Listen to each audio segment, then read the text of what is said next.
A young naval officer swims for miles in the dark, pulling an injured man behind him. He survives that night. Years later, he becomes the youngest elected president in American history. As president, he faces a crisis that could have started a nuclear war. He handles it calmly. The world steps back from the edge. Then, in one moment, his story ends. His name was John F. Kennedy.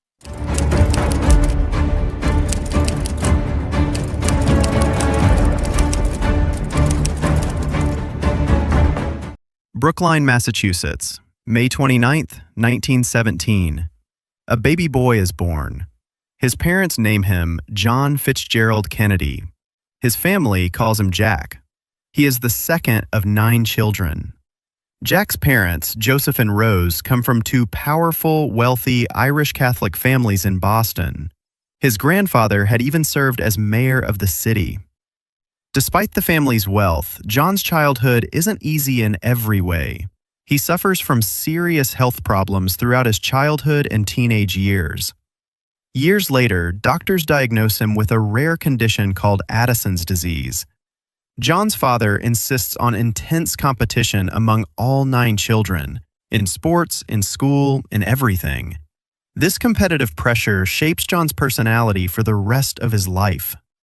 His older brother Joe Jr. is originally expected to be the family's political star. When Joe is killed during World War II, much of that expectation shifts directly onto John instead. He attends elite private schools and later studies at Harvard University. While at Harvard, he even works briefly as his father's secretary in London. At the time, his father serves as the United States ambassador to Great Britain. This experience exposes young John to international politics and diplomacy at a remarkably early age. He later writes his senior thesis at Harvard, drawing directly on what he observed there. When World War II breaks out, John joins the United States Navy. He is given command of a small patrol boat known as PT-109 in the Pacific. One night, a Japanese destroyer collides with his boat, splitting it in half.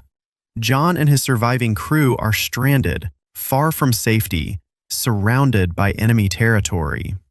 With one crew member badly injured, John swims for hours, gripping a strap in his teeth to pull him along. His back, already weak from an old injury, never fully recovers after this ordeal. For his bravery, John receives the Navy and Marine Corps Medal. This story later becomes part of his public image, even inspiring a Hollywood film. Despite the injury to his back, John requests to return to active duty rather than stay home recovering.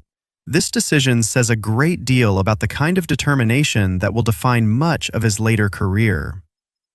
After the war, John enters politics, following the path his family always expected of him.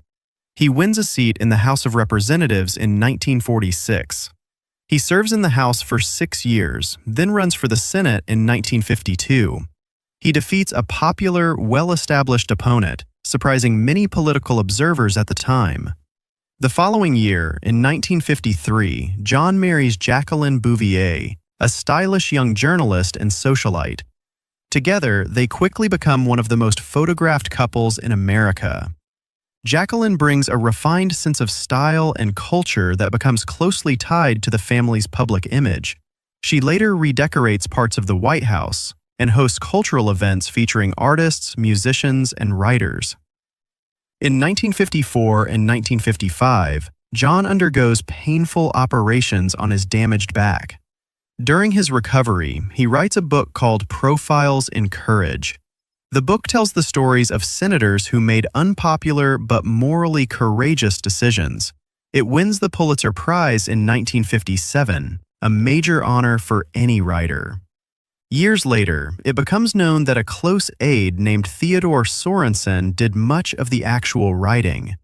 Even so, the book helps build John's reputation as a serious, thoughtful political figure.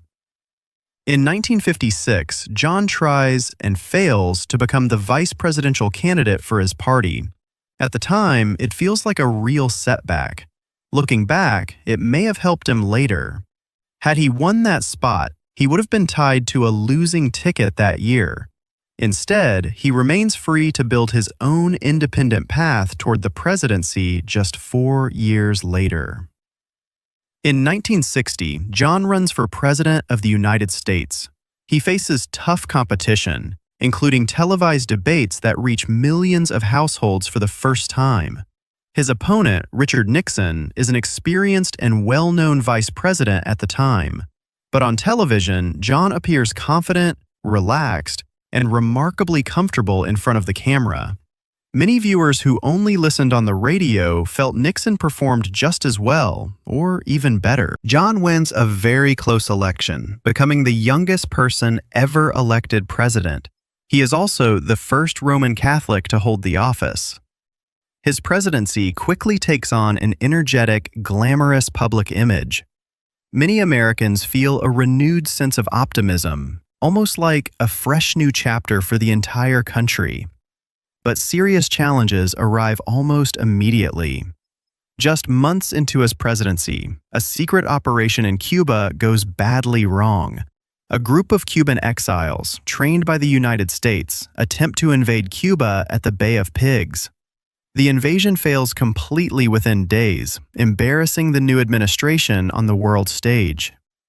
John takes public responsibility for the failure, even though the plan was largely inherited from before his presidency. The failure deeply troubles him, and he reportedly considers major changes to the intelligence agencies involved. It becomes one of the most difficult early lessons of his entire presidency. Just over a year later, in October 1962, an even more dangerous crisis emerges. American intelligence discovers that the Soviet Union has secretly placed nuclear missiles in Cuba. These missiles sit just 90 miles from the coast of the United States. John insists publicly that they must be removed immediately. For 13 tense days, the United States and the Soviet Union stand at the edge of possible nuclear war. Behind the scenes, John and Soviet leader Nikita Khrushchev exchange careful, high-stakes messages. Much of the decision-making happens directly between the two leaders, with surprisingly little input from usual government channels. Both sides struggle to fully understand the other's true intentions throughout the crisis. Eventually, a resolution is reached. The Soviet Union agrees to remove the missiles. In return, the United States quietly agrees not to invade Cuba. The crisis ends peacefully, widely seen as one of John's greatest achievements as president. It also helped soften some of the criticism still lingering from the Bay of Pigs failure. Throughout his presidency, John also pushes forward new initiatives focused on public service and global cooperation. He creates the Peace Corps, sending young Americans abroad to support development projects in other countries. Thousands of volunteers eventually serve through the program, teaching, building, and assisting communities worldwide. It remains one of his most enduring and widely admired legacies even today. He also negotiates a treaty with the Soviet Union limiting certain types of nuclear weapons testing. Domestically, he begins offering federal support to the growing civil rights movement, though progress remains slow and difficult. In 1963, he proposes major civil rights legislation, a notable shift in the federal government's involvement. He doesn't live to see it passed, but it later becomes one of the foundations of the Civil Rights Act.